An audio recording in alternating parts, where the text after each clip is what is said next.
Now, we were invited here today, and I say we because I'm on my own today. Mike, my partner, deserted me at the last minute.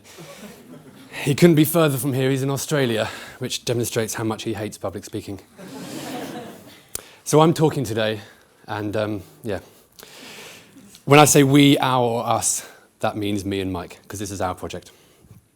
So, the eureka moment might be the spark of inspiration, but externalizing that, in our opinion, is an equally exciting and magical moment. We've identified there is a common denominator across all the creative industries.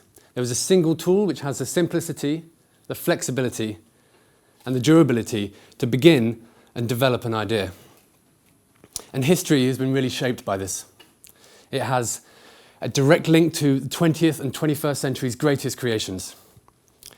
This single object has written symphonies, it has calculated algorithms, it's sketched a building, designed a bridge, written a sonnet, sketched a portrait, designed lamps.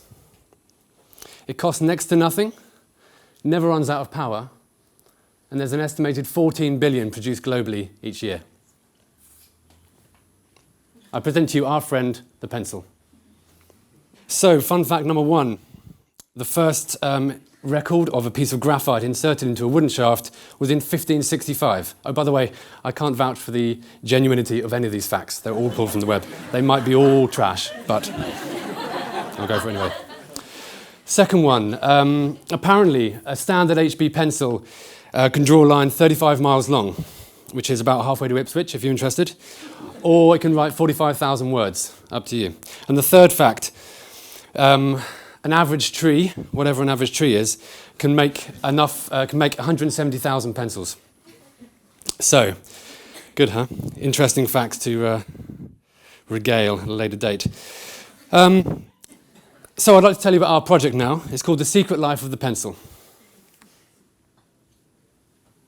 This photographic project seeks to savour the pencil, documenting them in stunning detail. It seeks to show the secrets of their use and reveal an insight into their users, professionals who have defined themselves and their careers with the help of the modest pencil. Project co-founder and photographer, Mike, who's not here, he's a photographer and he uses special photographic techniques to develop these very detailed images, which really provide details that the human eye cannot see. So, first up, this is Tom Dixon's pencil. He's an industrial designer and a furniture designer. He uses by the way, this is quite geeky. If you're not a pencil geek, I'll be about 5 minutes. This is a Rexel Black Edge. He carves the end of it and writes his name on it, so he's quite possessive about whose pencil is who. This is James Dyson, a name you all know, and it's a Rotring 0.7mm F pencil. This is William Boyd, a very pink pencil. He's used this pencil for about 15 years, and so is responsible for some of his greatest works, including, apparently, the new James Bond novel. This is Julia Quenzler, a name you might not know, but you'll probably know her work. She's the courtroom sketch artist for the BBC and the ITN News. So when you can't take cameras into courtrooms, she goes in, sketches it, and that's what you see on the news that night. One of my favourites, this is Sir Paul Smith's. By far the most valuable pencil, apparently about £5,000.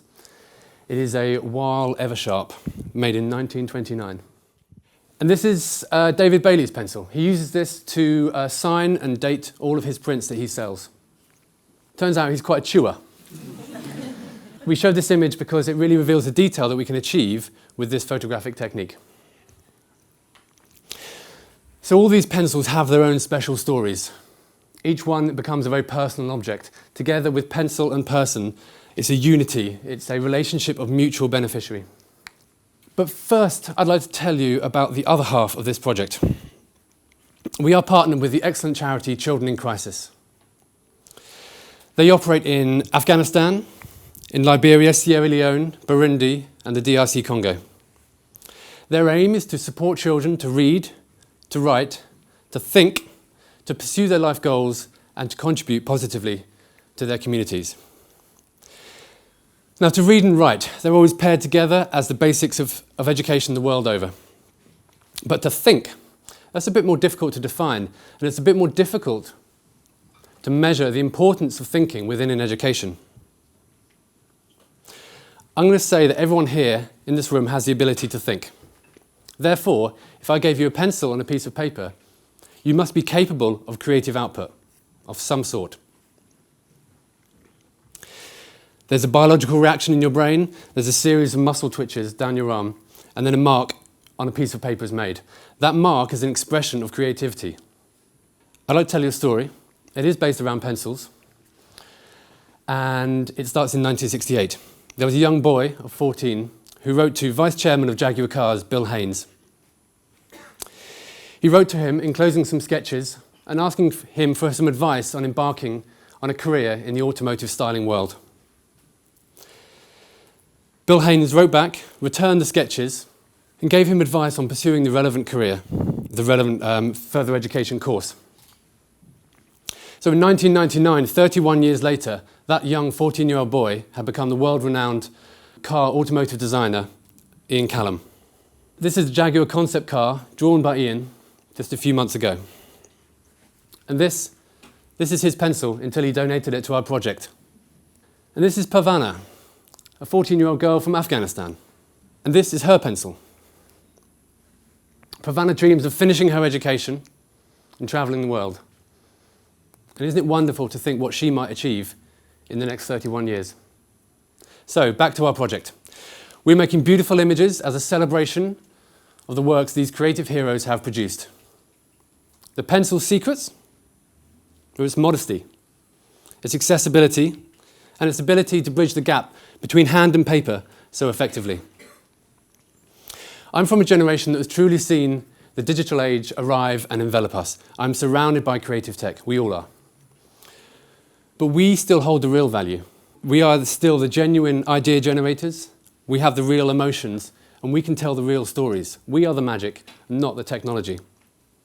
So let's remember that. Let's embrace it. Take a pencil and a piece of paper and express yourself. So I say power to the pencil. You've all got one of these, by the way, in your bags. Power to the pencil and long live the pencil. But really, and more importantly, long live the freedom of speech. And long live an education that encourages the arts and the creative thinking that comes with it. Thank you.